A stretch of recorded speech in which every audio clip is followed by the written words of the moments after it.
All right, welcome to Hoops Tonight here at The Volume. Happy Friday, everybody. Hope all of you guys are having a great week. It's Mailbag Day. I've got about 7 questions. It's going to be shorter mailbag than usual this week, but we're going to be hitting a bunch of questions from around the league. You guys know the drill. Before we get started, subscribe to the Hoops Tonight YouTube channel so you don't miss any more of our videos. Follow me on Twitter at _JasonLT so you guys don't miss show announcements. Don't forget about our podcast feed, wherever you get your podcasts under Hoops Tonight. It's also super helpful if you leave a rating and a review on that front. We also have brand new social media feeds on Twitter, Instagram, and Facebook, where we're releasing more content throughout the year. Make sure you follow us there. And if you want to get questions into these mailbags, drop them in the YouTube comments. Again, if you put little mailbag and then colon, that's kind of a signifier for me when I'm scrolling through the comments that that's a mailbag question.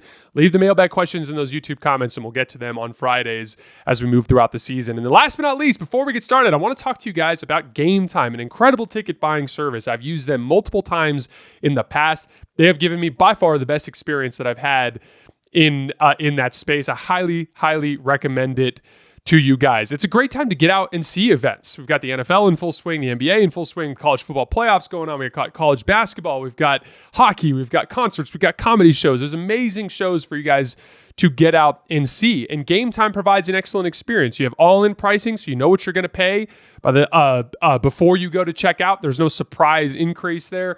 You can check out in as few as 2 taps, so it's not convoluted. You have a view of your seat within the app, so you know exactly what you're buying with your money. They also have a new feature called Game Time Picks. Instead of clicking on an event and seeing thousands and thousands of tickets, they'll curate the feed and show you just the best deals from that specific event so you can streamline that process. Take the guesswork out of buying tickets with Game Time Picks.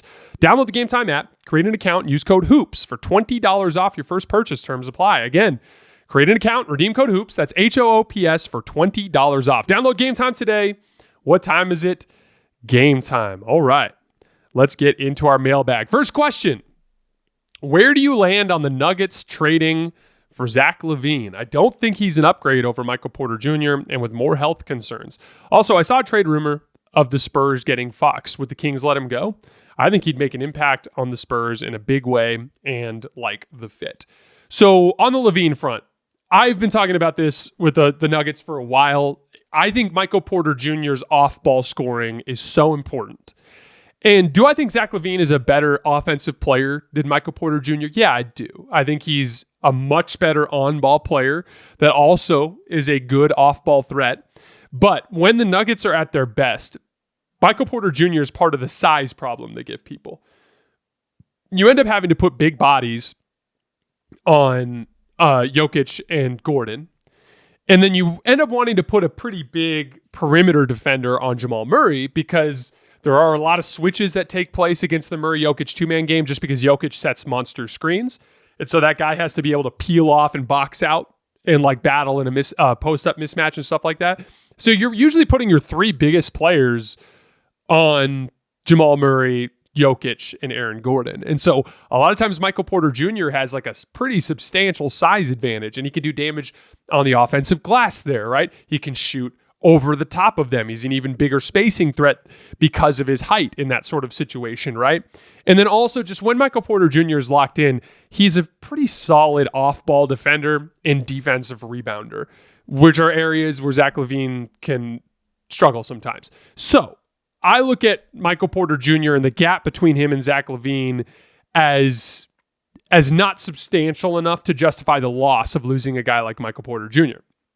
Now, if I was under the impression that Jamal Murray was just going to be bad and that he's never going to be the same, now we change the discussion because Jamal Murray, what he does is actually more important even than what Michael Porter Jr. does. And if Jamal Murray's not going to do that, you got to find somebody to do that role, and a guy like Zach LaVine could help. But up until the Suns game where Jamal struggled, Jamal's been playing pretty good as of late and has been gaining steam as a scorer, both in volume and in efficiency. So like, I think the best bet for the Nuggets at this point is, yeah, if you can make a small tweak somewhere to just bring in talent that makes sense, flipping a smaller contract for a better, smaller contract, whatever, that's fine. If you want to anchor a bench unit or give yourself another option in case like the Christian Brown minutes aren't what you want in a playoff setting or something like that, sure, by all means, make that type of move. But an aggressive move that involves Michael Porter Jr.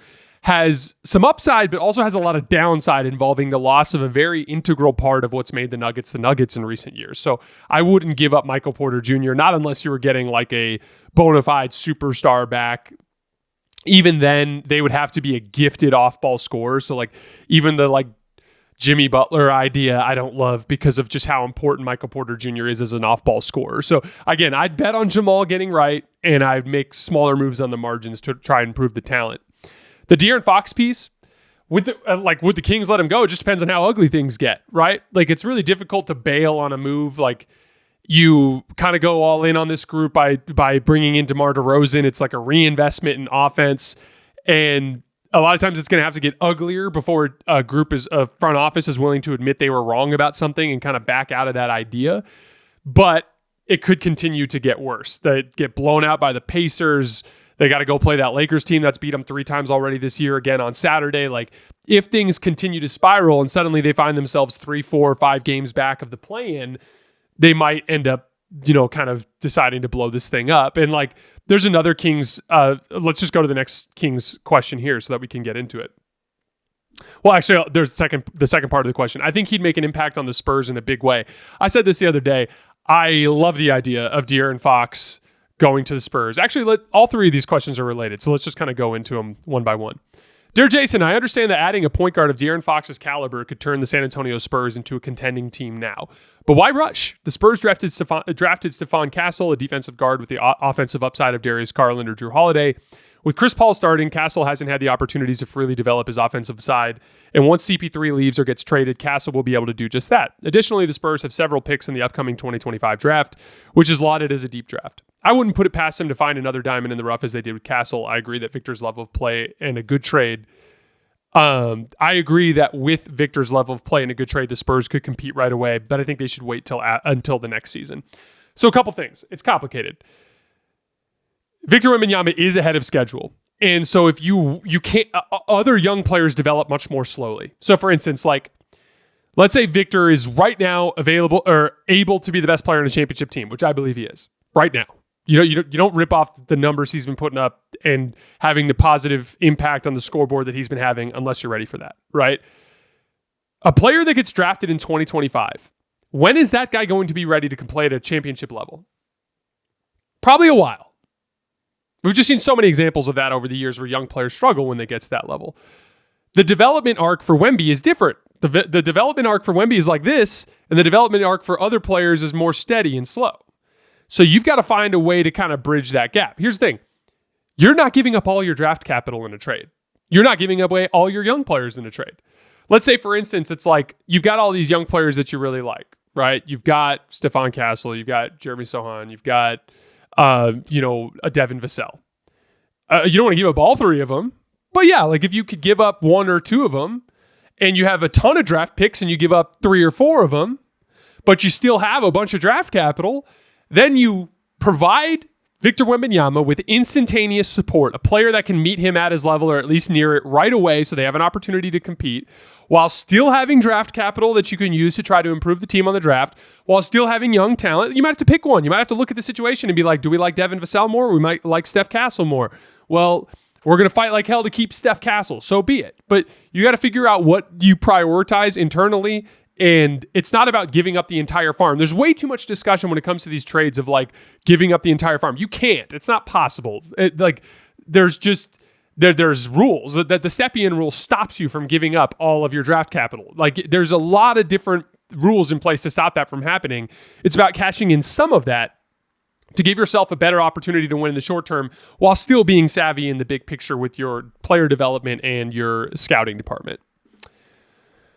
Did the Kings make the same mistake in acquiring DeRozan in the same way the Suns did when they got Beal? Seems like both teams over-indexed on offense and skill and are now dealing with the same roster limitations.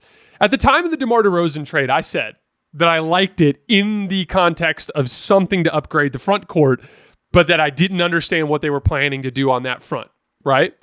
And that's been the issue, right? Like, there's upside here that I talked about when when DeRozan got signed. DeRozan taking on offensive workload should, in theory, free up De'Aaron Fox to do more work defensively. But none of that matters if your front court can't stop anything. And that's really the issue. And it is the same thing we talked about with Bradley Beal, which is diminishing returns. DeMar DeRozan can help this offense and can help De'Aaron Fox. But would you be better off spending that $20 million salary slot on a really high-level role player that defends and competes and does all these athletic things and which player contributes more to winning. That's why I was saying I like DeRozan in the context if they could also have brought in a forward that competes and defends and rebounds, because now I'm getting the upside of DeRozan offensively while still having guys that can compete and fight in the physical areas of the game. But if I go just for DeRozan and I don't anchor the front court, now I have the diminishing returns of DeRozan, meaning I'm getting an upside, but not $20-something million worth of upside, right? The one thing I'll say, though, is DeRozan is on a very cost-controlled deal. And he does provide a very important piece of offensive shot creation that many teams around the league would love. He is a very tradable contract. And who knows, maybe you end up calling up someone like Orlando at the deadline and be like, we'll give you DeRozan and just give us a couple of your younger, better athletes and some draft compensation. Orlando gets to make a better push for things, and then you can maybe start rebuilding the right way. That's the advantage. Like De'Aaron Fox, shit ton of trade value. DeMar DeRozan, probably more trade value than people realize because he's on such an inexpensive contract and he provides such a specific offensive ability, right? So like if it gets uglier, you're actually set up for a really nice rebuild. You could bring in a shit ton of young talent and draft assets by flipping DeRozan and Fox should it come to that point. But again, it's like we talked about with the Suns. Would the Suns be better with Bradley Beal or Kentavious Caldwell-Pope? And when Devin Booker's out, you love having Bradley Beal because you need another guy who can really create shots. But when Devin Booker's in, I'd argue you want a guy who's a professional role player over a third shot creator in those situations. The redundancy just makes it a little too difficult to reap the rewards from. When you are building things around De'Aaron Fox, Malik Monk, and DeMar DeRozan, three guys that De'Aaron Fox is capable of being a good defender, but he's inconsistent with his effort there, and DeRozan and Fox are just bad. I mean, we have three great offensive players that are kind of getting in each other's way a little bit and not doing enough work on the other end of the floor to make up for it.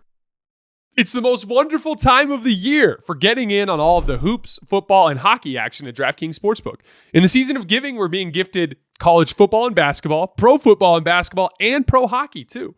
Almost 24/7. So many games every day, so many opportunities to place your first bet. Try betting on something simple like picking a team to win.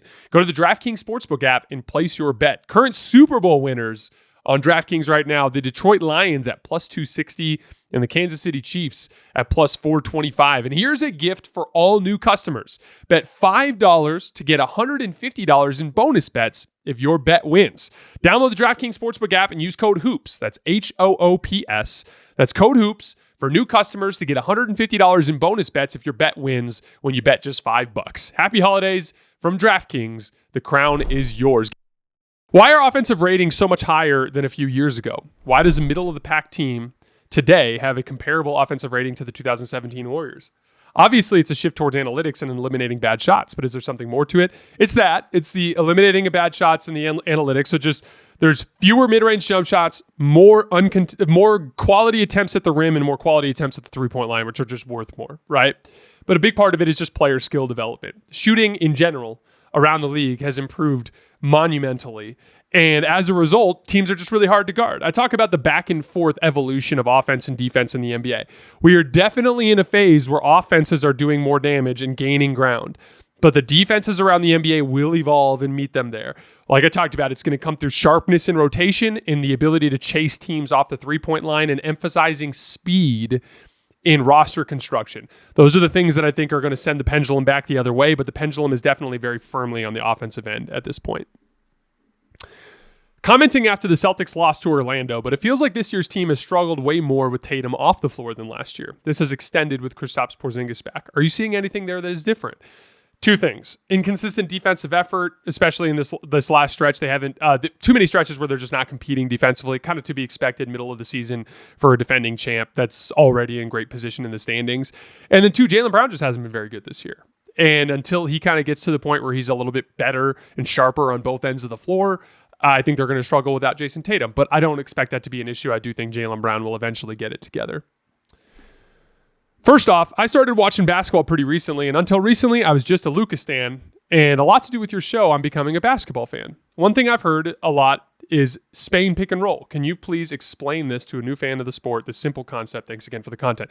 We had somebody 2 weeks ago in the mailbag say like, hey, what if we did like just a basic segment where I just break down basketball concepts? And I said, I'd be happy to as long as you guys present them to me. So like you tell me, hey, I don't understand this. Can you explain this? I'd be happy to do that as part of our mailbags on Fridays. Spain pick and roll is a very, very simple concept. All it is a ball screen. So my big is setting a screen for my ball handler and he's rolling to the basket, right? And the ball handler is trying to turn the corner and get downhill in the ball screen. But I have a shooter, instead of spacing, standing directly under the basket. And that guy is going to back screen for the roll man's defender. So let's just take the Lakers, for example, and let's pretend LeBron James is the ball handler, Anthony Davis is the big, and Austin Reeves is the screener. Okay, so Austin Reeves is under the basket. LeBron's turning the corner. LeBron's man is chasing over the top. Anthony Davis's man is dropping, right? So he's dropping back and he's trying to keep LeBron and AD in front of him, right? But as that's happening, Austin Reeves is screening him in the back, which makes it so that LeBron and AD can go past him, right? So what inevitably ends up happening, this can be defended a bunch of different ways, but what most teams end up doing is the guy who's guarding Austin ends up helping. And he ends up being the guy that helps the big who just got back screened. And so what inevitably ends up happening is Austin can then slip up to the top of the key and he's wide open for three. LeBron can swing it back and Austin can get a three. But the way the reads work is if they don't help and you set a good screen, if Austin sets a good screen, LeBron's just going to get a dunk. LeBron's just going to go right to the rim because the only guy that can block him is Anthony Davis's man, and he just got screened by Austin Reeves, right?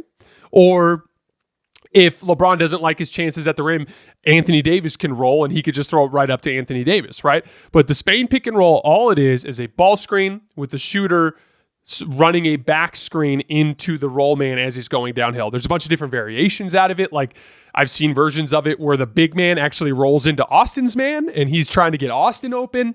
But it's basically that interchange between the shooter and the screener, turning a 2-man action into a 3-man action in a ball screen, which again, anytime you run a 3-man action, it just increases opportunity for the defense to make mistakes. Last question. First off, is that it? Oh no, it was the Wolves question. Okay, I had a Wolves question and I accidentally copy and pasted the same Spain pick and roll question. But basically I had someone just complaining about the Timberwolves offense.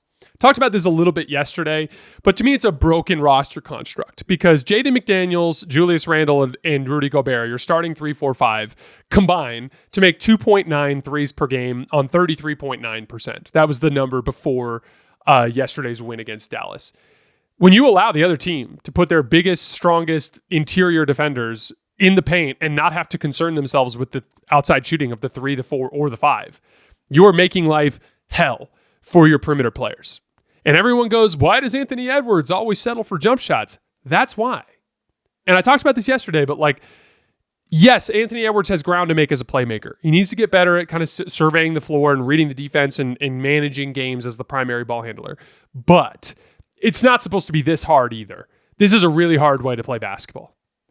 And inevitably, I would like to see Minnesota accentuate Anthony Edwards' greatest trait, which is his downhill athleticism, by creating space for him by providing more shooting and offensive skill in the front court. And until they do that, they're going to continue to have these kinds of ugly stretches offensively because they're just too easy to guard in the half court because there's just not enough of perimeter threat coming from the front court.